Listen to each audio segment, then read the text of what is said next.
gün gün oyandı, her tarafa boyandı. Derdimden neçə yolla yanar, o da qalandı. Dağda qar severler, ağaçda da severler. Özüne çok güvenme, üstüne yar severler. Ben gülem gülüzüm, belə heç zaman solmaz.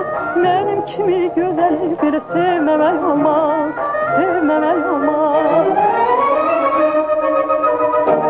Qardaşım yaraşmıram, küsmüşəm, barışmıram.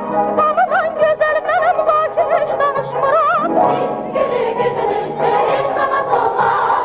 Bizim gibi gözəli sevməmək olmaz. Biz gülü gözünün heç zaman olmaz. Bizim gibi gözəli sevməmək olmaz. Sevməmək olmaz. Adı gün gün oyandı, her tarafa boyandı. Derdimden neçə yolla yanar, o da qalandı. Dağda qar severler, ağaçda da severler.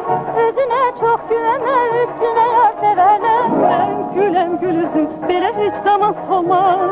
Mənim kimi gözəli belə sevməmək olmaz, sevməmək olmaz. Qardaşım yaraşmıram, küsmüşəm, barışmıram. Babadan gözəl mənim var ki, heç danışmıram. Biz gülü gözünün heç zaman olmaz. Bizim gibi gözəli sevməmək olmaz. Biz gülü gözünün heç zaman olmaz.